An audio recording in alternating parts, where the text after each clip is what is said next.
The land of Israel is where everything starts. And when I say everything, I mean it. The Jewish people and Christians and Muslims, they all feel strongly attached to this piece of land. That is also the source of ongoing conflict because everybody wants to exercise ownership. The basic cause of the conflict is a sustained occupation of other people's land by the Israelis. The heart of the conflict was never about land. The heart of the conflict was never about water. The heart of the conflict was never about black oil.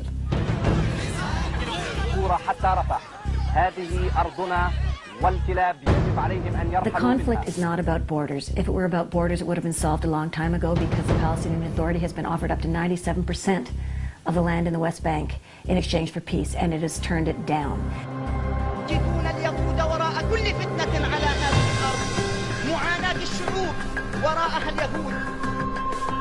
I believe that the Arab-Israeli conflict today is a manufactured conflict.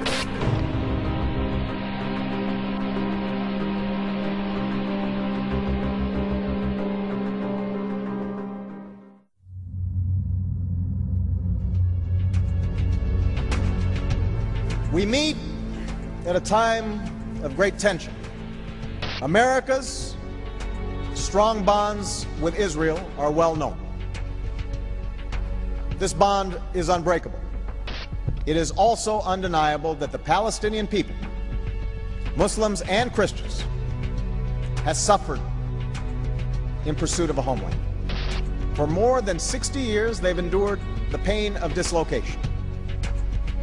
Many wait in refugee camps in the West Bank, Gaza, and neighboring lands for a life of peace and security that they have never been able to lead. They endure the daily humiliations, large and small, that come with occupation. The situation for the Palestinian people is intolerable, and America will not turn our backs on the legitimate Palestinian aspiration for dignity, opportunity, and a state of their own. But if we see this conflict only from one side or the other, then we will be blind to the truth.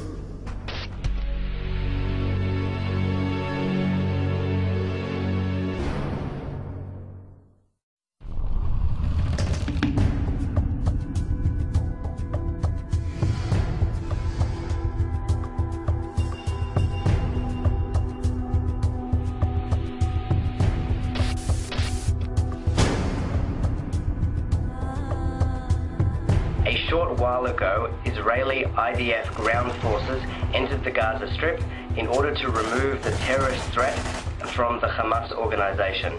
The objective is to remove the various facilities, such as underground launch silos that have fired thousands of rockets on Israeli civilians over the last few years.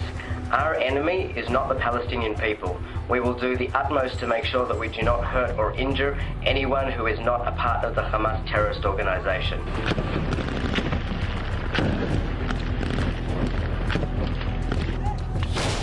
December 2008. Israel appeared to attack the Gaza Strip, seemingly without cause. The world reacted with demonstrations, demanding Israel to end the violence and free the Palestinian people. With shouts of Zionism is racism and apartheid, the world accused Israel of oppressing and killing innocent civilians for no reason.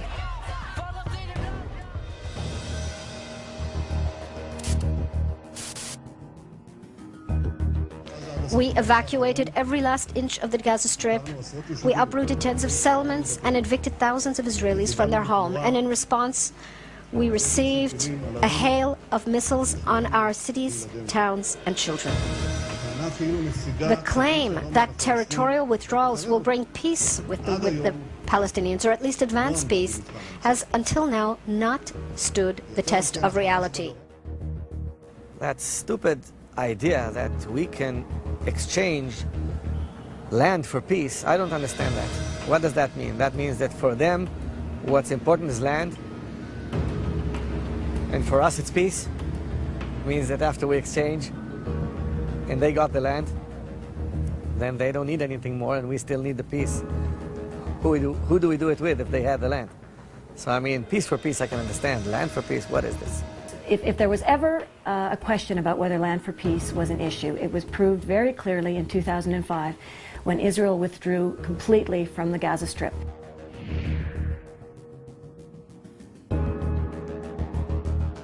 A few years ago, Israel decided to leave Gaza. They dragged their people out of Gaza and finally made Gaza Jew-free.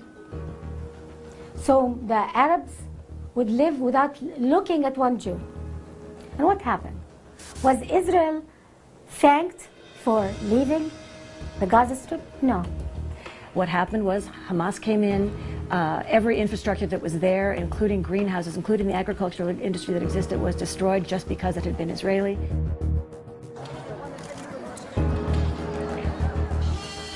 And what did we see? We saw a fundamental Islamist state rise in Gaza, and not only rise because they could form whatever state they wanted, but the whole aim of that state was to destroy Israel. The response of the Arabs of the West Bank and Gaza was not to improve their lives and make a Hong Kong out of Gaza, start improving the lives of their children, education. No. What they did was roll their missiles, roll their Katyushas to the border of Israel and tell Israel, you're wrong for pulling out.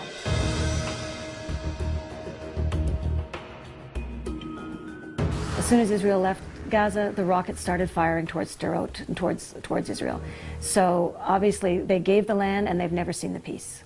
The terror became so relentless. Thousands, I think 4,000 or 5,000 rockets have been fired from Gaza into the south of Israel, our population centers, since Israel uprooted our Jewish communities there and withdrew all our military forces there in response to the demand of the Palestinians and the international community to help encourage the establishment of some sort of independence for the Palestinians. And that proves one thing: the seriousness of the claims of the Arabs that the problem is pulling out of the West Bank and Gaza.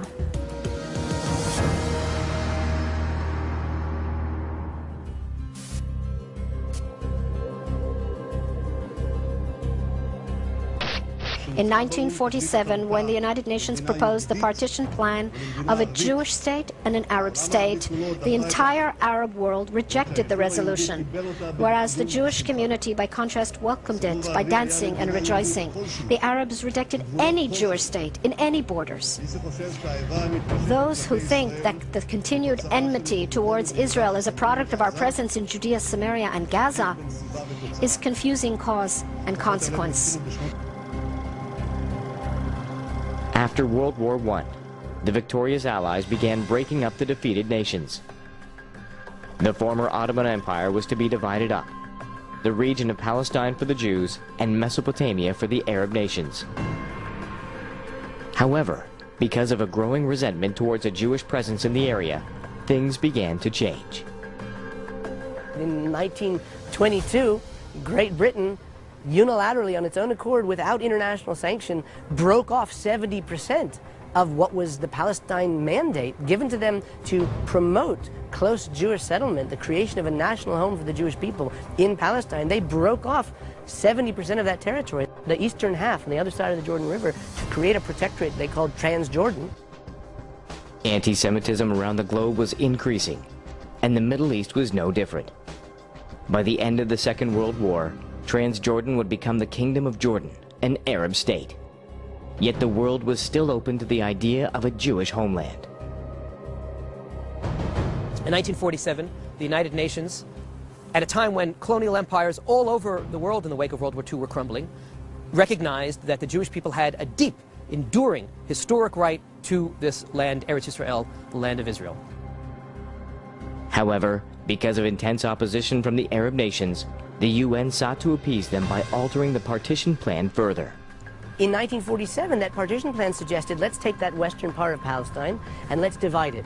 We're going to give a Jewish home, we're going to give a state a home to the Jews to be an independent state, and we're going to give another part of that Palestinian mandate to the Arabs who at this point live there. It doesn't matter whether they've been there for 1 generation, 2 generations or more.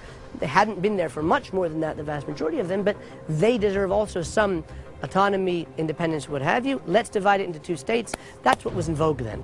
We should emphasize that at the time, both the United States and the Soviet Union, the 2 great powers, voted for a partition where there'd be a compromise, where there'd be a land, they didn't use the word, Palestinians at the time were both Jews and Arabs. There'd be a land for Arabs, and there'd be a land for Jews, and there'd be an internationalized Jerusalem. When that partition was passed, there was joy in the Jewish part of Jerusalem, and there was not just mourning, but anger and threats and cries for revenge in the Arab parts of Jerusalem and throughout the Arab world. Israel accepted the partition. We weren't happy about it, but we didn't want to have war, and we figured we would take the little bit that they were offering us. The Arab side never accepted it, and in fact went to war. 7 Arab states went to war against Israel.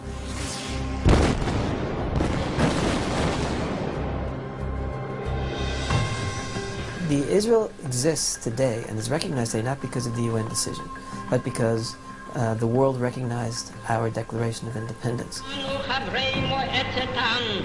נציגי היישוב העברי והתנועה הציונית ביום סיום המנדט הבריטי על ארץ ישראל ובתוקף זכותנו הטבעית וההיסטורית ועל יסוד החלטת עצרת האומות המאוחדות אנו מכריזים בזאת על הקמת מדינה יהודית בארץ ישראל היא מדינת ישראל. After the declaration of the state on May 14, 1948, 5 Arab countries aggressively invaded what was designated as the Jewish areas of the state, and the newly formed State of Israel and the newly created IDF, Israel Defense Forces, were forced to defend themselves. Britain had left the region and seemingly left the new Jewish state unprotected. Seizing the opportunity, Egypt, Jordan, Iraq, Syria, and Lebanon, with support and help from the other Arab nations, attacked, intending to remove every trace of a Jewish state. Yet the new nation fought back. Over the period of the war, we were successful, and we managed to enlarge the area that was allocated under the UN plan and beat back the Arab aggressors. After 1948, it's really interesting. I mean, we all know about the Palestinian refugees, and we think that roughly, we don't have an exact count, but roughly 800,000 Palestinians were displaced. But at the same time, that they were virtually the same time as they were pushed out of or left their homes in what is now Israel, the Jewish population in Iraq, North Africa, Yemen, Aden, to some extent Egypt, Libya, which amounted to almost 1 million Jews, something that we forget, began to suffer increasing discrimination and violence, some of it related to the Israel-Palestine issue. Arabs from Palestine were displaced due to the Arab-Israeli war. Yet Jews throughout the Middle East began facing intense persecution and ultimately became refugees themselves. The bottom line was that a number of Jews, roughly equivalent to the number of Palestinian Arabs, ended up leaving their homes, leaving their countries, abandoning everything. There was nothing they could bring with them. They weren't allowed. And the large majority of them ended up in Israel. Nearly 1 million Jews were forced to flee their homes in Arab countries, with nowhere else to turn. Israel seemed their only option. However, the new nation was not prepared to absorb so many in such a short time. Certainly they had lost their possessions. They were no longer in their homes, but they were assisted either generously or less generously, but they were able to make new lives for themselves. Unfortunately, the refugees from Arab lands, the Palestinian refugees rather, did not get the same treatment, and they were not welcomed. here we are in 2009, and they are still living in refugee camps, although they're not exactly camps in the same way that we might think of them. I mean, they're not tent camps for the most part. They're towns, but they're living in misery and essentially have little way out and have become very embittered over this, and yet, you know, that could have been solved. Was it the duty of Arab countries to solve it? I don't know. It depends how you feel about other human beings, I think.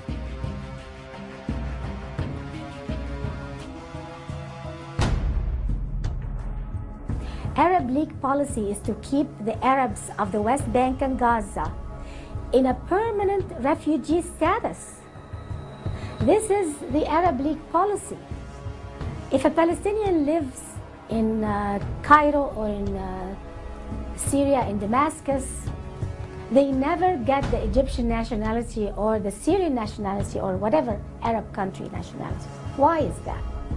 This is dictated by the Arab League because they want to keep Palestinians as refugees forever.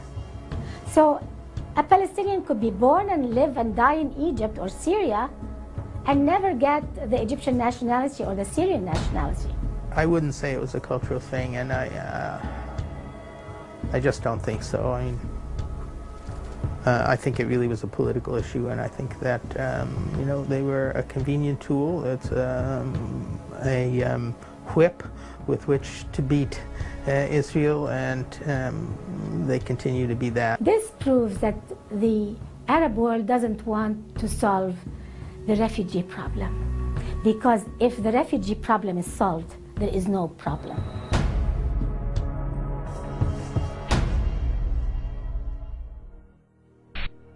You'll always hear the international community, especially United Nations people, the Secretary General of the United Nations, whoever he is at the time, will always repeat a certain sentence, which is, Israel must withdraw to the lines of June 4th, 1967. And you've heard that a million times, I'm sure. And what's so important about June 4th, 1967? That's where the borders were the night before, on June 5th, the morning of June 5th, 1967. Israel struck first, started a 6-day war that changed all the borders around Israel. And because we struck first, under the international law, we're the aggressor, which means any territories we took are occupied territories. The 6-Day War is a defining moment in the conflict.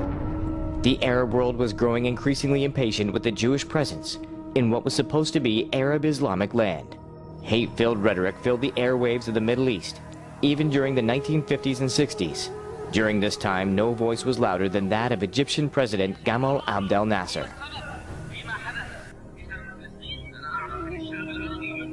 In 1967, the president of Egypt at the time, President Nasser, decided to close the Straits of Tiran, which is an international waterway. A waterway that is a lifeblood for Israel, bringing valuable supplies, food, etc. And he closed it to one nation only, ships bearing the Israeli flag and ships bringing in goods to Israel. This is illegal under international law and is a casus belli, a cause for war. Israel was perfectly within its rights when it chose to respond and to reopen those straits by force. The Egyptian president, Gamal Abdel Nasser, is at the time basically considered the leader of the Arab world. And he's very outspoken, very brazen in his speeches, and he gets the people wild with excitement. And he basically insinuates his intentions towards the state of Israel. And then he starts putting military forces into the Sinai Desert, which he's not supposed to do. It's a demilitarized zone. There's a United Nations peacekeeping force that's there to make sure he doesn't put forces into the Sinai Desert, and he still puts them in. And then he informs the United Nations peacekeeping force that they need to leave. Nasser kicked the United Nations emergency forces, the UN peacekeeping troops who were placed in Sinai to prevent any sort of conflict out of the Sinai, and he started massing his own troops within Sinai. Israel was on the defensive. At any time, masses of Egyptian troops could pour over the border and overrun the state of Israel.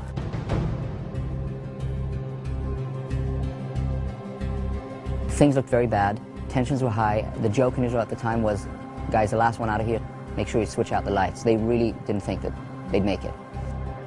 Our intelligence at the time was pretty good, and we find out that there's several hundred aircrafts of several Arab air forces, Jordanian, Syrian, Egyptian, Iraqi, in several airstrips in those respective countries. and that they're basically planning an attack against Israel. We had little choice but to take preemptive steps. Israel decided that it had no choice but to do so. We launched a raid against Egyptian airfields, and we were very successful in wiping out the whole of the Egyptian Air Force within a number of hours.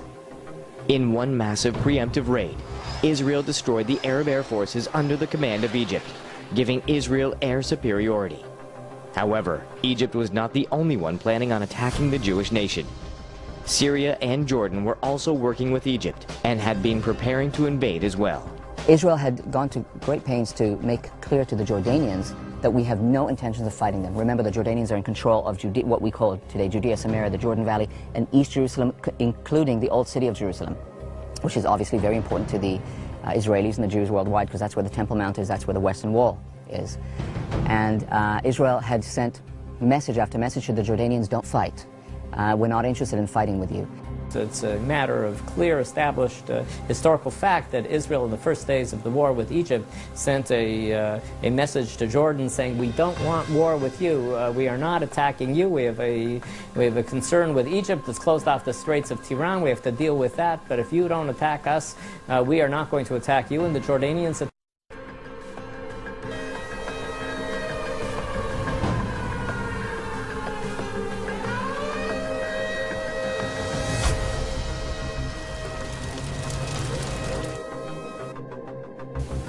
When the war started, it was the Jordanian Legion that attacked Israel, also attacked West Jerusalem. And during the defensive actions of the Israeli army, at a certain time, there was an understanding that if we need to fight to defeat the Jordanian troops, we have to take over the old city of Jerusalem.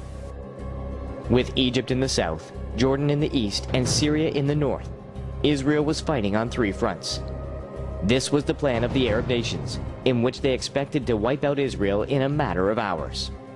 Yet in 6 days, Israel managed to not only defeat the Arab nations, but also gain valuable and strategic territory. From Egypt, the Sinai Desert. From Syria, the Golan Heights, from which Syria had launched countless attacks on Jewish fishermen and farmers for 19 years. And from Jordan, the West Bank, and Jerusalem. This would be the first time Israel would have access to the most holy sites for Jews, the Western Wall. So it was basically a military action, but what it brought is such a strong homecoming feeling. And there are very famous pictures of very tough soldiers after long days of fighting, just standing there, religious, non-religious, and just crying. Because we came back to our birthplace as a nation. So in that sense, there are no words to describe how important it was for the Jewish people and for the state of Israel when we came back to the place where we were born as a nation. To the Western Wall and to the Temple Mount.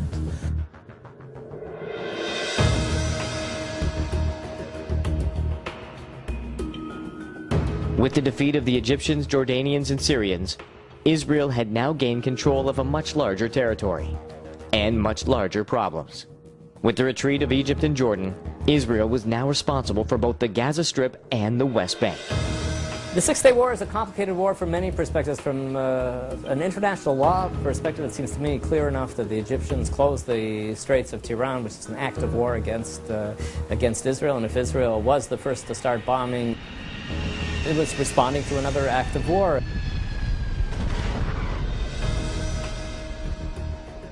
We have to remember that in 1967, in June of 1967, the Arab states attacked Israel. It was a concerted effort. Israel fought back, and by a whole series of miracles, Israel actually not only defeated the enemies, but was able to retake territory that had not been Israeli territory. Israel did extend an olive branch at the end of that war and offered to give back all the territories right away.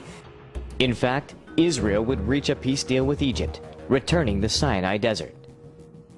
Anwar Sadat, The Egyptian president who agreed to peace and the recognition of Israel was assassinated not long after by radical Muslims. Israel did not want to be dominating over other countries. It's not what Israel was about. It was not the political or the ideological aim of the country. But it found itself in this situation, and when it did try to have discussions with other countries about how to deal with this land, how to set up basically a two-state solution, basically a territory side by side, it was either met with lack of interest or with terror or with war. There was just a no from the Arab world, no negotiation, no peace, no recognition. The three no's of the Arab world after the Six-Day War. Very sad.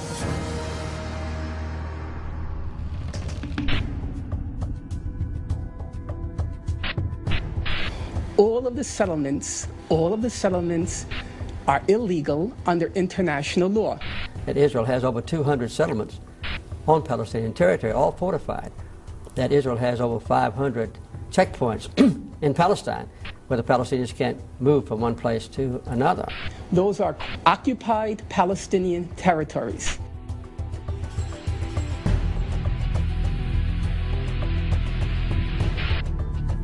Israel now controlled the West Bank, Gaza, all of Jerusalem, and the Golan Heights. With Egypt and Jordan not wanting the West Bank and Gaza returned, some Israelis saw this as an opportunity to settle in what many call occupied territories. What people call the occupied territories, I like to say, are disputed territories. There is no doubt that there is an argument to be made by both sides as to who that land belongs to. But just as when you're dealing with borders that you don't agree with, the answer is negotiations. The answer is meetings, is treaties. The answer is not to strap a bomb to your waist and go and blow up civilians in a public square. Terror, although it has been used against the Jewish nation since before their rebirth, notably since the 1920s. Israel and the world had never witnessed such intense and horrifying attacks on civilians in what is called the Intifadas.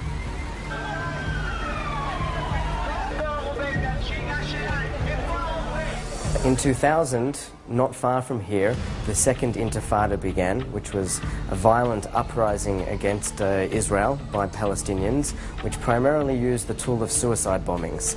Since the year 2000, there have been more than 1,000 Israeli civilians killed in terror attacks. There was, as effective as Israel was with its intelligence and in stopping many attacks before they happened, the situation was untenable. I mean, in the height of the terror war, there would be 3, 4, 5 terror attacks a week. The whole country was living in fear. فأهديه إلى كل من اتخذ الله غايته والقرآن دستوره والرسول قدوته والجهاد هو الطريق الوحيد لتحرير فلسطين كل فلسطين من دنس اليهود.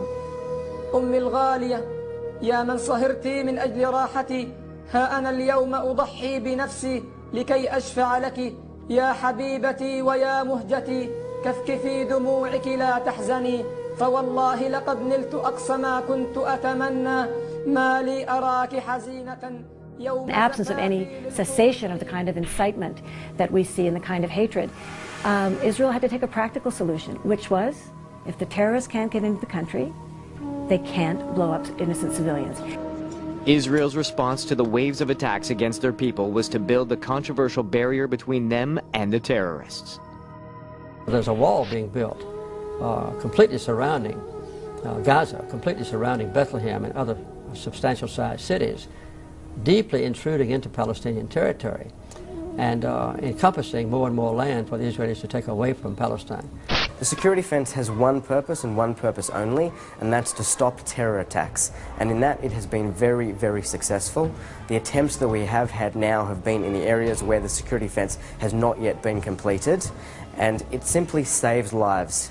It's not pretty in many places, although I should point out that it is 96% fence and it's only 4% wall, although of course it's the wall that you usually see on television. Israel never built this wall. Israel was never want to build this wall. If there is anybody build this wall, it's the Palestinians themselves and Hamas and the terrorist attacks. It is not an ideal solution. Again, I don't think that anyone would have said, "Oh, gee, I'm really looking forward to the day that we have to build a security barrier down the middle of our country." But it is a practical response to a very real situation, and the fact is that since the security barrier, which is mostly a fence, it's only a wall in a very, very small part of the country, terror attacks have been way down. The effectiveness of the security barrier is evidenced in this video of Ramadan Shalah, head of the Palestinian Islamic Jihad, on the Hezbollah television station Al Manar. داخل الضفة الغربية هناك مثلا الجدار الفاصل الذي شكل عائق في وجه المقاومة وإلا كان الوضع مختلف تماما. They allow the Palestinians to cross the borders in the time that there was a peace. They give them jobs. They allow the people to cross as they please for their economic, for teaching, for water, for food, for whatever reason.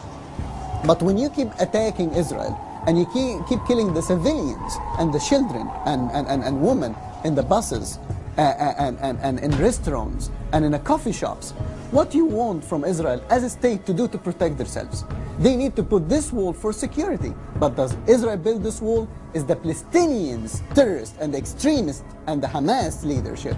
They are the one who built this wall. It was not Israel. Maybe it was built by Israeli hand, but it was built by Palestinian will.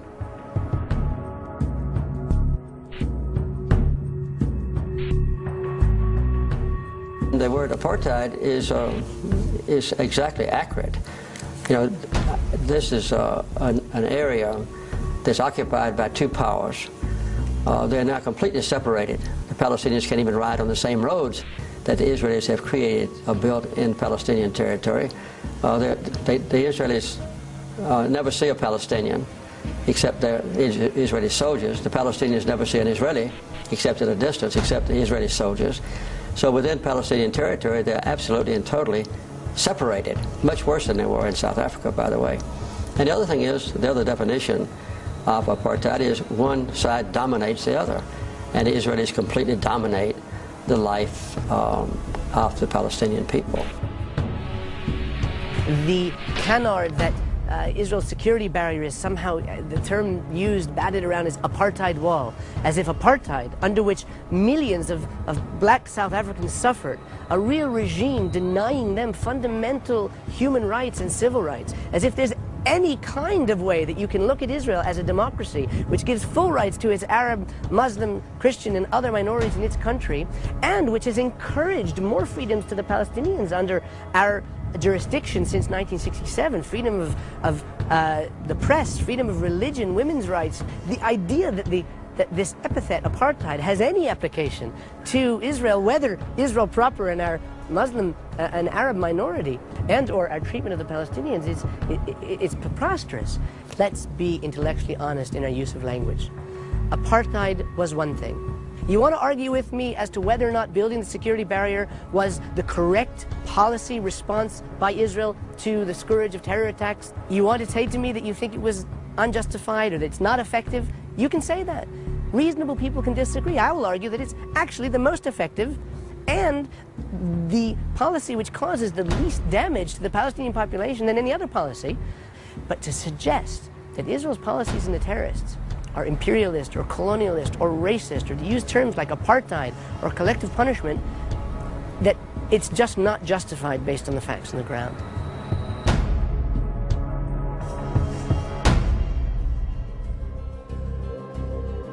One man would refine terror tactics and make terrorist a household word: Yasser Arafat.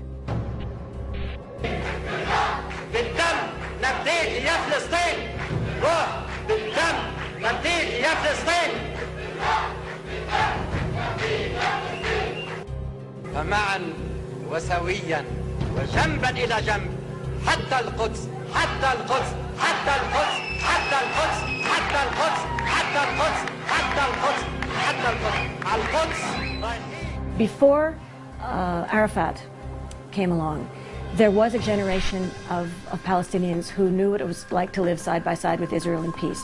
Again, the circumstances may not have been ideal, they may not have, they've always wanted a separate state, but at least there was not the hatred.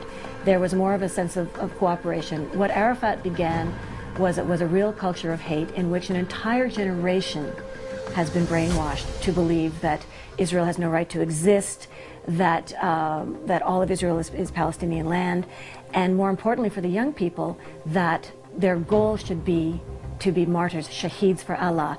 They should grow up and use violence as a means to get what they want. سيدي الرئيس، ما هي الرسالة التي تريد أن توصلها إلى الشعب الفلسطيني بشكل عام والأطفال فلسطين بشكل خاص؟ هذا الطفل اللي بيمسك الحجر قدام الدبابة مش أكبر رسالة للعالم وبيستشهد هذا البطل؟ احنا فخورين به. He himself was born in Egypt, was a student activist there before he then moved to Judea Samaria when it was under Jordanian territory. When it was under Jordan, he moved to the West Bank, and there he initiated terror attacks against Israel. Again, with the open declared goal of destroying Israel and replacing it with what he claimed was a Palestinian nation. وأكناه في بيت المقدس في بيت المقدس وأكناه في بيت المقدس وهم في رباط إلى يوم الدين وشهيدهم ب40 شهيد منكم. قول لمين؟ لأصحابه.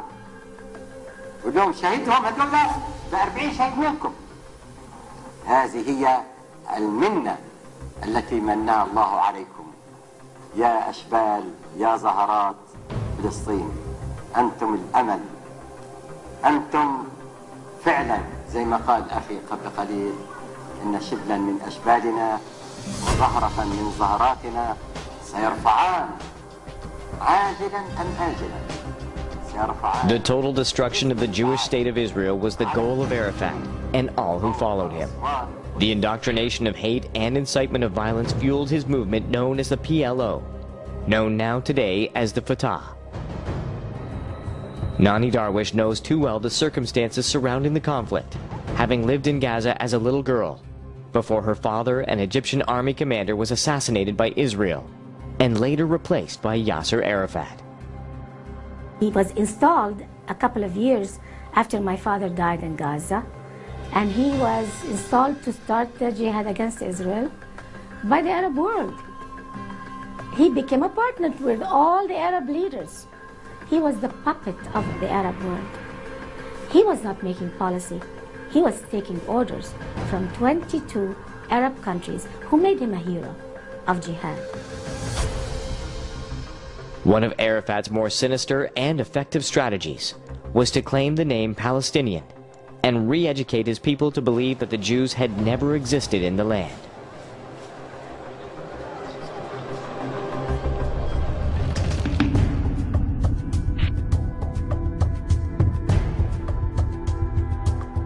One of the things that's very important for the Palestinians is to give themselves a history.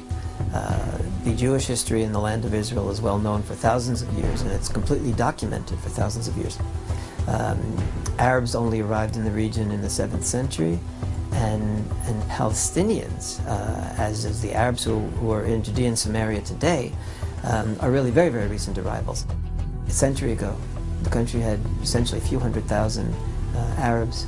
And if you look at them today, and if you look at their history today, most of the people who call themselves Palestinians today came from Syria, from Lebanon area, and from Egypt area. But it's important for them to create this Palestinian myth in order to give themselves a history.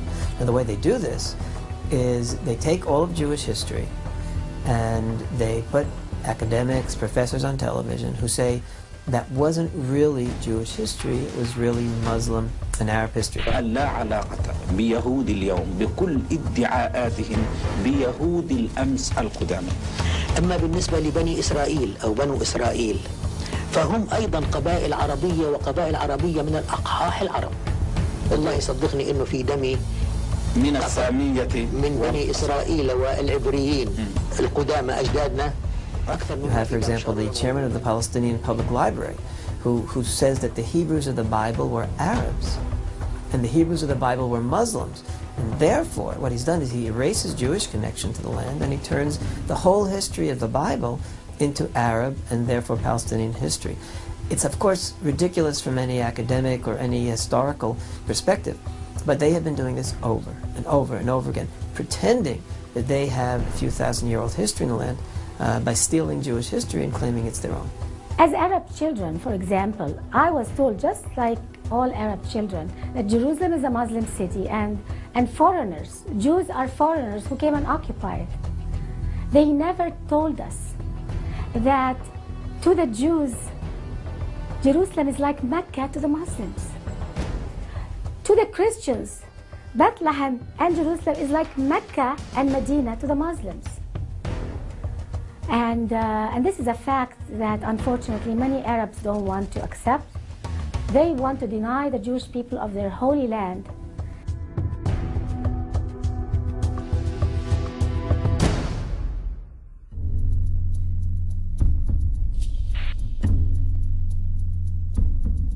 أن هناك رؤية لأن يكون مكانها قدس الأقداس في الهيكل المزعوم، وهو مجرد وهم بالمناسبة، لا يوجد له أي أثر لا في الحفريات ولا وأسطورة، رواية ليس لها قيمة مثل ألف ليلة وليلة ومثل القصص الغابرة في الزير سالم إلى آخره، إلا في فلسطين 60 عاما من الحفريات، وخاب ظنهم فلم يجدوا شيئا، لا إبريقا، لا عملة، لا فخارية، لا برونزية، لا قطع معدنية، لا شيء على الإطلاق من هذه الأسطورة، لأنها أسطورة وكاذبة. نقول أن هذه الحفريات لم تبقي متر واحد، ولكنها لم تنتج شيئا على الإطلاق، ولذلك هذه الآثار، هذا الهيكل المزعوم أريد أن يكون مكان مسجد قبة الصخرة. Because of the Israeli-Palestinian conflict, the Arabs have got a tendency to deny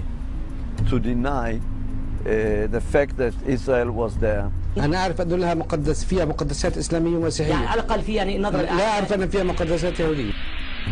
At the very center of the conflict is the Temple Mount, home of the Jewish holy site, the Western Wall, as well as the Dome of the Rock and the Al-Aqsa Mosque, making this the third holiest site in Islam after Mecca and Medina. History records that 2,000 years ago, Herod the Great rebuilt Solomon's temple on this site for the Jewish people he ruled. This is known as the Second Temple. The temple was destroyed by the Romans following the Jewish rebellion in the year 70 of the Common Era. History also records that nearly 700 years later, Muslim conquerors captured Jerusalem and built the Al-Aqsa Mosque and the Dome of the Rock on the ruins of the Jewish temple. Yet because of the Palestinian myth, many people now believe that the Jewish temple, neither Solomon's nor Herod's, ever existed. بدأت بحفريات منذ عام 67 للبحث عن آثار لهيكلهم أو لتاريخهم اليهودي المزعوم. There is discussion today about the Temple Mount. And the Muslims claim that there was no temple there, that they were the first to build the building there. We still have Herodian walls all around. Herod the Great, a master builder, made sure that people would know his work. He had the temple built with large stones with a distinctive beveled edge. This can easily be seen around the Temple Mount today. محاولات حقيقية من الدولة الإسرائيلية لإظهار أن الإسرائيليين عاشوا ولهم أثر في فلسطين، ولكن ليس دائما هذا يأتي لهم، وبالتالي يقومون بعملية التزوير. انظري معي إلى ما تم ادعاءه تحت الحرم بوجود هيكل. حقيقة أن هذا ليس هيكلا، وعلماء الآثار الزملاء الإسرائيليين يقولون ذلك، أن هذا ليس هيكلا إسرائيليا. Unfortunately, we have today a group of archaeologists, historians from other countries, in Denmark, in England, very typical England, who deny this, come with the same story that we have falsified the history of the country, that we always do, you know, Israeli Jewish archaeology of the country.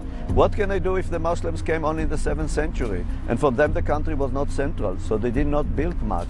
Because if we speak about it, I would like to say that our Jewish contribution to the Islamic archaeology of the country is exceeding anybody else before. Especially when it comes to the Second Temple time, with Jewish inscriptions on the rock, on stones, and literature like in Qumran. I mean, there is not even a smallest evidence It's so clear cut. إن ما يزعمونه بأن الأقصى مقام على أنقاض هيكل سليمان لا دلالة له، وهو بعيد كل البعد عن الحقيقة. والحقيقة تقول بأن الله عز وجل حينما قرر أن يكون هنا الأقصى لا يمكن أن يكون قبله معبد لغير المسلمين. هو حقد وحسد، يحسدوننا لوجود الأقصى في أرضنا، فهم يريدون أن ينزعوا It is below my dignity even to discuss it, because I want them to tell me how come there are inscriptions which forbid the Gentile from trespassing, when we've got the Hebrew inscriptions saying the place of trumpeting, when we've got all fragments of writings, when we find Jewish coins, we find the Herodian arrangement, master plan of Jerusalem there, when we found Jewish ritual bath. I want them to explain it.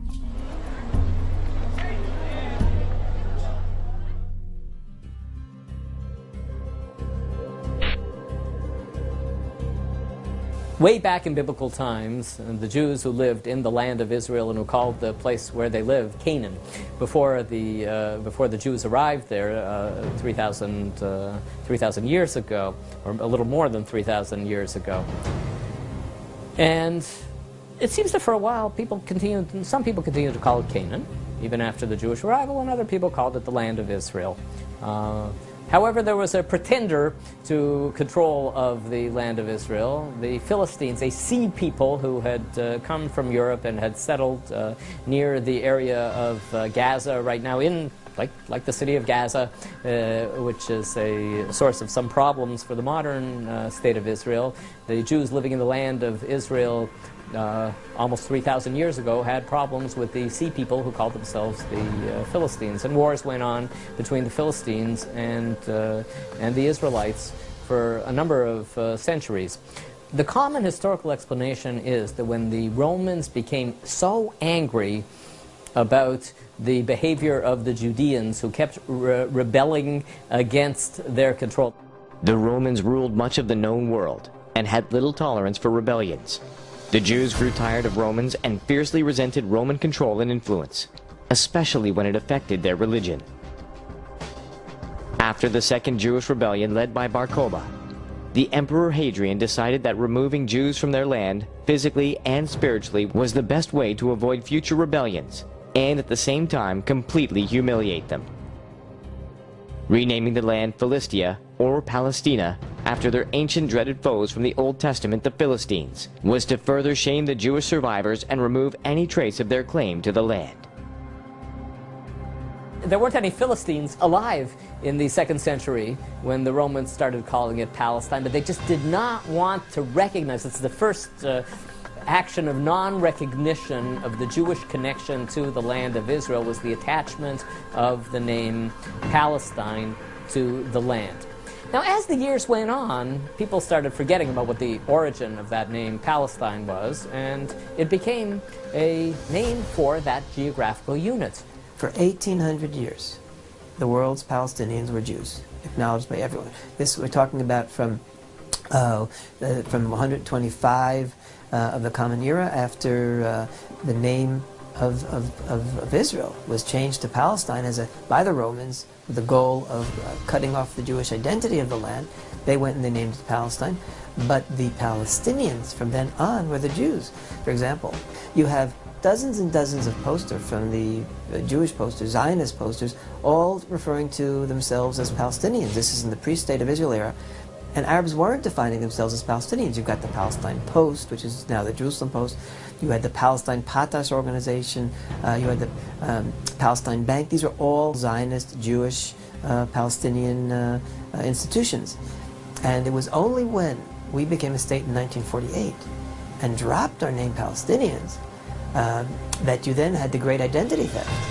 You had Arafat come in, and they said, oh, if we would steal their identity as Palestinians, adopt it as our own, and then we not only steal their identity, but we can steal their history as well. This was their great plan, and unfortunately, the world has been very willing to accept this ridiculous historical narrative.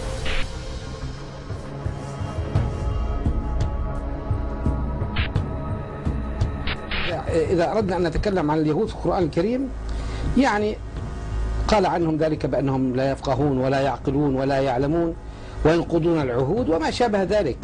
ولكن اليهود اشتهر عنهم عبر التاريخ أنهم يحرفون ادعاءات، كذب وزور وبهتان، افتراءات لتبرير العدوان، اغتصاب الأرض، انتهاك المقدسات، تدنيس الحرمات، مصادرة الأراضي، هدم البيوت، قتل الأطفال والنساء والشيوخ. I believe that the PA media contribute to the conflict a great deal. لا تقوم الساعة حتى يقاتل المسلمون اليهود فيقتلهم المسلمون. The Arab media, such as Al Jazeera or Al Quds or the Palestinian news in general, or the Arabic news, Muslim news in general, it will make the matter worse. Using the media to vilify Israel has been an effective tactic since the beginning. However, Yasser Arafat would take it to new heights. After his death, leadership of the Palestinian Authority would remain with his party, Fatah, and its leader, Mahmoud Abbas. الدولة اليهودية. إيش دولة اليهودية؟ إحنا بنقول دولة إسرائيل. سموا حالكم أنتوا اللي بدكم إياه. أنا بقبلش. وهي بحكي على الهواء هلا مش This is a fairly closed society. There are 3 daily newspapers controlled to some extent or another by the Palestinian Authority. There is an official Palestinian Authority television station controlled through the office of Mahmoud Abbas. Everything in the Arab media is controlled by the governments from where this Arab media is coming from.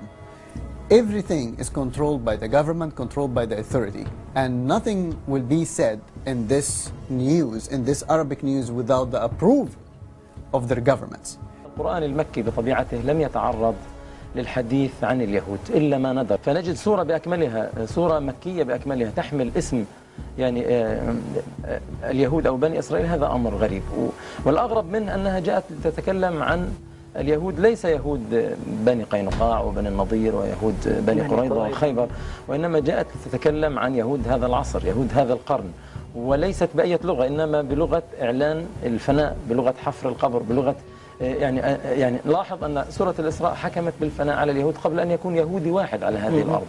سورة الإسراء أعلنت عن انهيار ما يعرف بدولة إسرائيل قبل أن تقوم هذه الدولة. هنا ستحل البركة الحقيقية بالقضاء على يهود هنا في فلسطين. هذا من أروع ألوان البركة الحقيقية لفلسطين. There are no surprises in the Palestinian Authority media. Mahmoud Abbas does not open his paper at breakfast and say, "Oh my gosh, they're inciting against the Jews today." تعالوا بنا لنقدم السلام لشعبنا الصامد في غزة الذين يقفون دفاعا عن الوطن وعروبة القدس وعن فلسطين من النهر إلى البحر ومن الناقورة حتى رفح. هذه أرضنا والكلاب يجب عليهم أن يرحلوا منها. There is no such thing as an independent media in the Palestinian Authority. There have been efforts to establish independent media outlets, and they have not been allowed to blossom. You have music videos. You have music videos running on Palestinian television this year which sing about the destruction of Israel. You have music videos running on Palestinian television this year which are pure hate videos, talk about the enemy Israel. In fact, one of them is named My Enemy.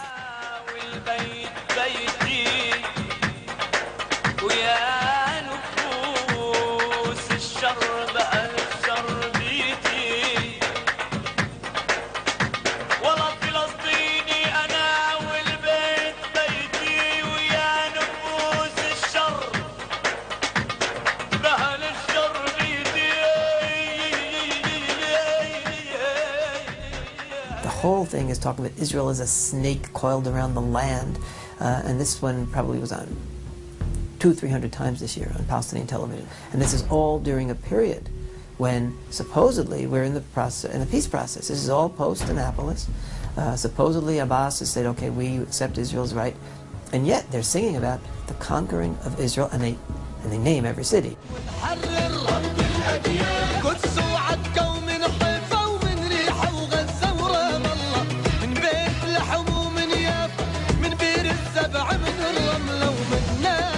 Jaffa, Haifa, Akko. They make it clear that they're talking about conquering all of Israel. Recently, a very senior Palestinian cleric talked about the Zionists going and slashing open the bellies of pregnant Arab women to pull out the fetuses. الرضع وكيف يأكلون بلحم بارد الحياة ويستهدفون الأطفال وأرحام النساء حتى لا يتوالد هذا الشعب. Last summer, we had a report in several of the Palestinian newspapers about Israel releasing a special breed of rat that into the old city to chase away the Palestinians. This rat was 4 times bigger than a normal rat. Cats. It actually chased cats. It had up to 140 babies a year, and it was so specialized that it only chased Arabs and Muslims, not Jews, and that it was destroying the city. I mean, these seem quite ridiculous to us, except that you have to understand that it is part of. If you've been learning this kind of thing for 10 years, 15 years, even 5 years, then you believe that there's a monster on the other side of the border who is out to destroy you.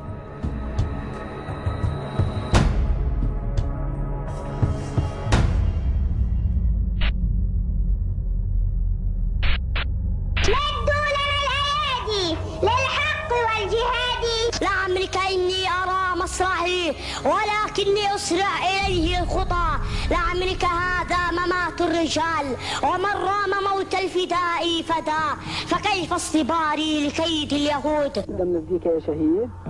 انتوا ليش بتعملوا هيك مثلا؟ هيك عشان ايش؟ عشان اليهود. عشان اليهود. ليش هم يطخوا علينا؟ انتم حيوانين. The hate-filled media in the Arab world is most disturbing when seeing the effect it has on the children.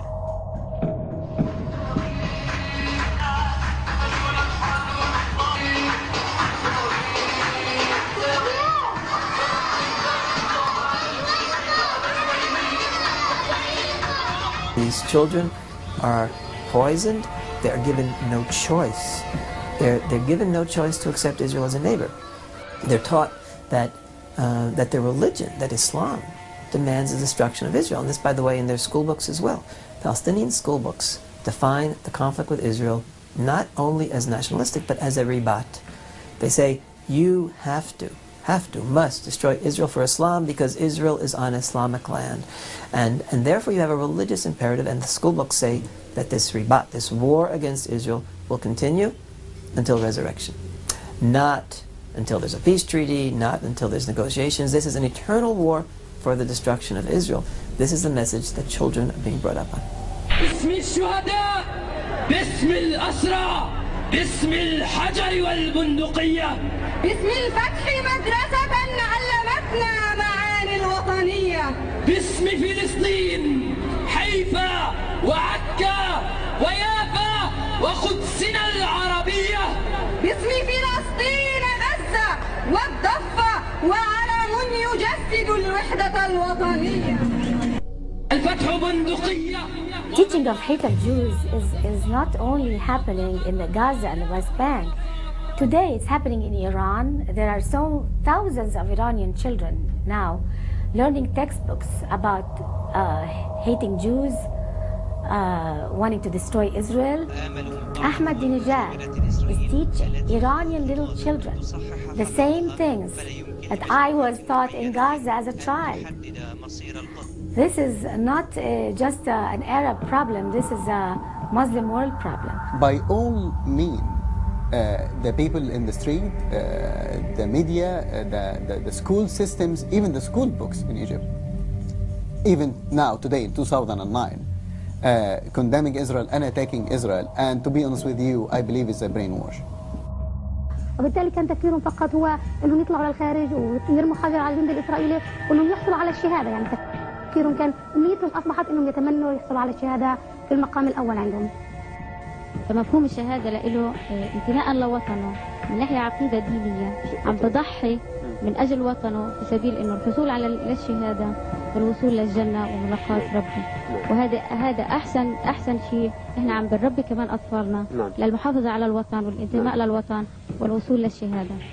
For example, here is a book for 2008. This is an actual book from the Egyptian history education, and here is a map of the Middle East. And here is a country, we are talking about a country that had a peace with Israel for over 25 years. And here is a map of the Middle East, and there is no Israel exist on the map. It's only the Palestinian state. There is no Israel exist in the map. And this is in page number 2. If we moved a little bit to page number 24, you found here the problem of the Palestinian state. And here we'll tell you about the wars, and we'll tell you about that even though that there is a peace agreement, we supposed to continue the jihad. And here is a country that had a peace with Israel for over 25 years. So you tell me if this is right or wrong. We must stop the propaganda to which Palestinian children are being exposed. These children deserve an education that instills respect for life and peace instead of glorifying death and violence. Hillary Clinton, at a press conference with the Palestinian Media Watch in the Senate last year, spoke out and totally condemned this. She called this education profoundly poisoning the minds of Palestinian children. And I agree with her completely. That must be a priority for all people who care about children, who care about the kind of peace, stability, safety, and security that Israel deserves to be guaranteed.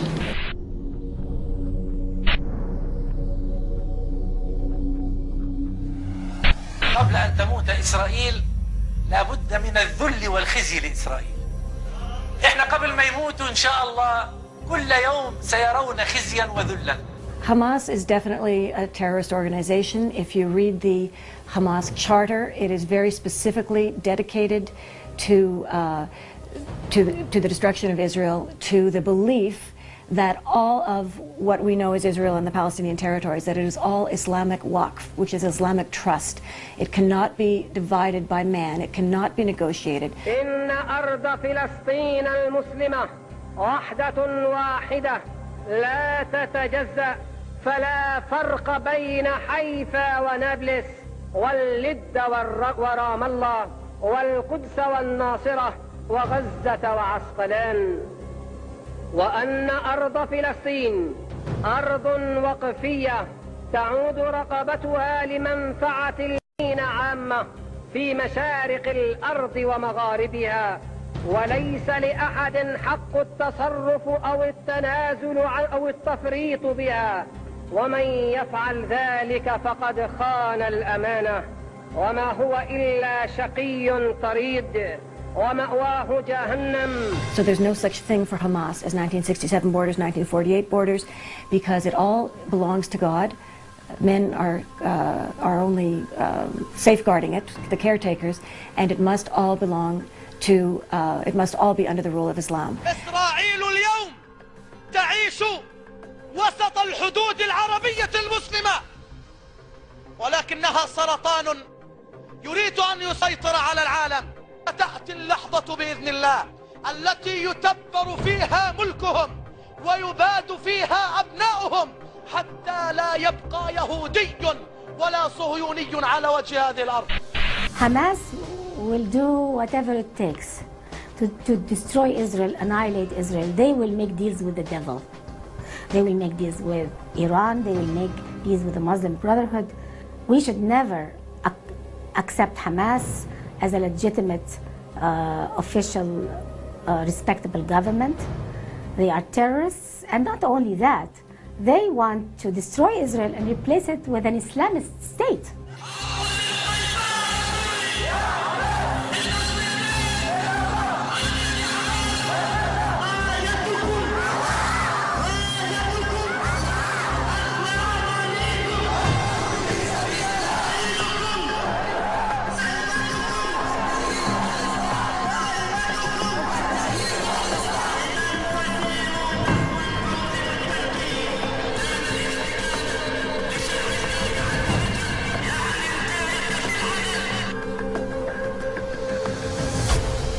From the time they are born, Palestinian children are taught to hate the Jews and become martyrs, shaheeds for Allah.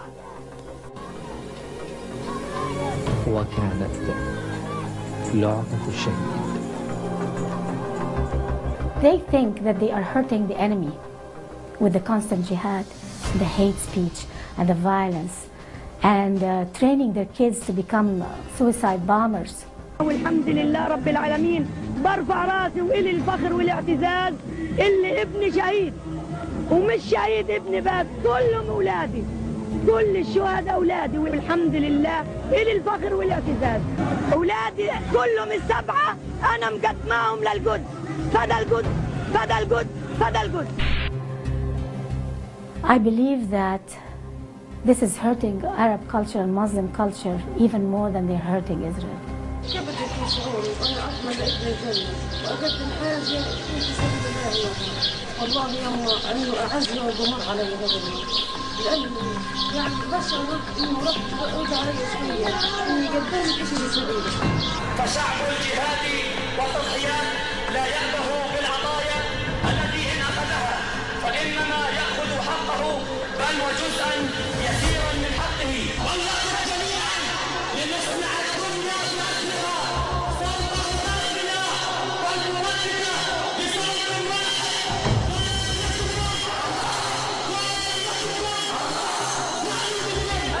في سبيل The conflict is further complicated by the various factions within the Palestinians and within Islam itself.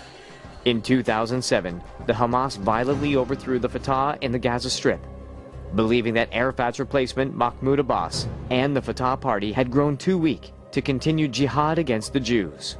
For the first time, the world witnessed just how brutal and merciless Hamas is, as they slaughtered their own people for such crimes as supporting Fatah or even just playing music. If you notice, when Hamas and Fatah were fighting each other, killing each other, Hamas killed brutally so many Muslim men in Gaza, brutally, because they are not Hamas members. They didn't do what they were told. Israel never killed as many, and with such brutality and barbarity, the way they were killed. I'm sure many of us saw these footage of killing men, blowing up the heads of men, decapitating them, cutting their legs. It's brutal. Nobody talks about it because it's Arab on Arab brutality. من في الغرفة احنا السبعة، احنا البنات السبعة. احنا كنا نايمين مش عارفين ايش صار. احنا نايمين لنا ايش الصبح بس لقيت كل حجر فوق راسي، كل راس خواتي. وجنب اختي اللي عمرها 4 سنين ماتت. كم واحد كنتوا بالبيت؟ 7.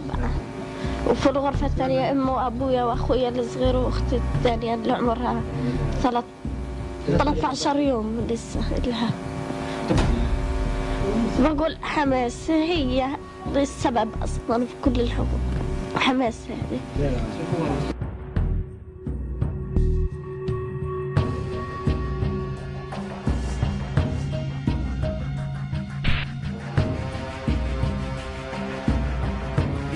Israel as a land was never the conflict. The main conflict here is the very existence of the Jewish people, of the Jewish soul on the Israeli land. فأنتم لم تعادوا اليهود لأنهم مجرد بشر يأكلون ويشربون، لا، وإنما نحن نعاديهم لأنهم أعداء لله. In a way, you might say the question of anti-Semitism and the Jewish-Arab conflict is a chicken and egg conflict. Is there a conflict because there are some innate anti-Semitic attitudes within Islam, and that's why they can't tolerate the presence of a Jewish state among them? Or would you say that there's a political conflict, that is, there's a piece of territory that's being fought over, and because the Jews are holding on to a territory that the Arab culture desires, the Palestinian desires, that generates anti-Semitic feelings? It's really hard to parse that.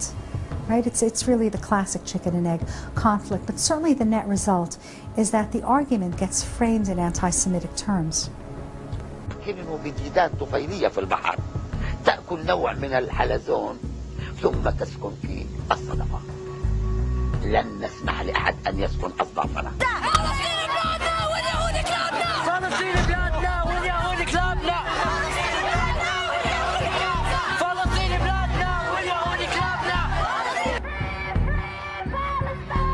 People are dying, children, women, elderly. I don't know what else we can do. A lot of the critics of Israel are really genuine. They really believe in what they're saying. They believe that if we just give them a piece of land here, just move out of Gaza, move back to the borders of pre-67 war, they sincerely believe it. I don't believe it because I lived in Gaza before the 67 war, and my father was killed in the conflict and the jihad against Israel. And that also all happened before the 67 war and before the occupation of the West Bank and Gaza. There are many in Islamic tradition who believe that just like Muhammad fought against three powerful Jewish tribes in Medina, and when he defeated them, he was then able to go out and conquer the rest of the world. There are many in Islamic thought who believe that once Israel is destroyed, that will be the gateway for Islam to conquer the rest of the world. So that many in the Islamic world target Israel in particular because they feel that's the cork in their bottle, and once that's free, the rest of the world is theirs. وعما قريب إن شاء الله ستفتح روما كما فتحت القسطنطينية ببشارة نبينا محمد ستكون عاصمتهم نقطة متقدمة للفتوحات الإسلامية التي تنساح في أوروبا كلها ثم تلتفت إلى الأمريكتين بل إلى أوروبا الشرقية. To prove the Arab-Israeli conflict is not a conflict over a piece of land. I mean, look at Ahmadinejad. Ahmadinejad is not even Arab. He's just a Muslim. إن عالما بدون أمريكا وبدون الصهيونية أمر ممكن وحتمي وليس مجرد شعار. He has taken it upon himself to rid the area of Jews. Why is that? Because it's intrinsic in Muslim scriptures to want to kill Jews wherever you find them. لا تقوم الساعة حتى يقاتل المسلمون اليهود فيقتلهم المسلمون حتى يقول الحجر والشجر يا مسلم يا عبد الله هذا يهودي ورائي فاقتل فنذكر أمتنا العربية والإسلامية قادة وشعوبا مفكرين وطلابا نذكرهم بأن فلسطين وأن المسجد الأقصى لا يحرر عبر المؤتمرات ولا عبر القرارات الدولية ولكنه يحرر عبر البندقية. There are daily shows in the Arab world. They're saying it from the pulpits of mosques. They're saying it with full force on Arab TV every day. يا الله يا الله احصل يهود عددا واقتلهم بددا ولا تغادر منهم أحدا. They want to annihilate the Jews. They want to conquer the world. They say we want to take over Rome, we want to take over UK, we want to take over United States. So they are not hiding it. If the West doesn't want to know it, it's not because the Arabs are hiding it. The West is in denial as well. If there's one thing that demonstrates the strength of Israel and the reason why in the war against those who wants to destroy us, we will win. If there's one thing that proves that, is that we believe in life and in peace, but we're prepared to die for it, while the other side believe only in death. أصبح الموت عند الشعب الفلسطيني صناعة تجيده النساء، تجيده كل من في هذه الأرض، يجيده الشيوخ، يجيده المجاهدون، ويجيده الأطفال. لذلك شكلوا دروعا بشرية من النساء والأطفال والشيوخ والمجاهدين ليتحدوا بذلك آلة القصف الصهيونية، وكأنهم يقولون للعدو الصهيوني إننا نحرص على الموت كما تحرصون على الحياة.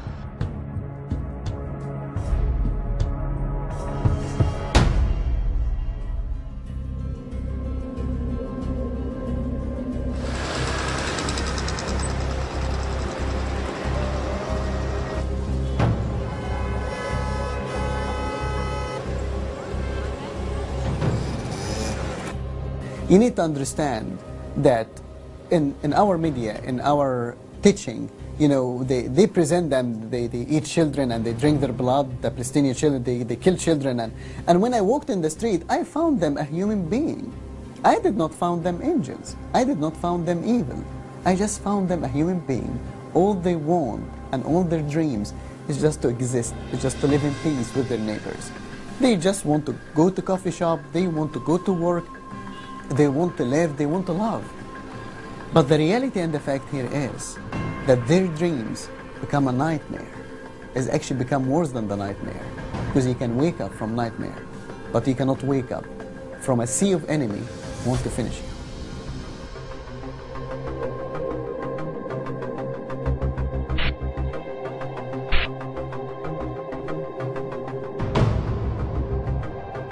The Arab states must recognize that the Arab Peace Initiative was an important beginning, but not the end of their responsibilities. The Arab-Israeli conflict should no longer be used to distract the people of Arab nations from other problems.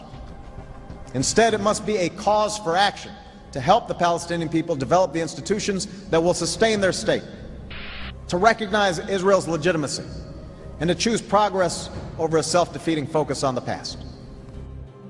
The progress of the Arab world will not happen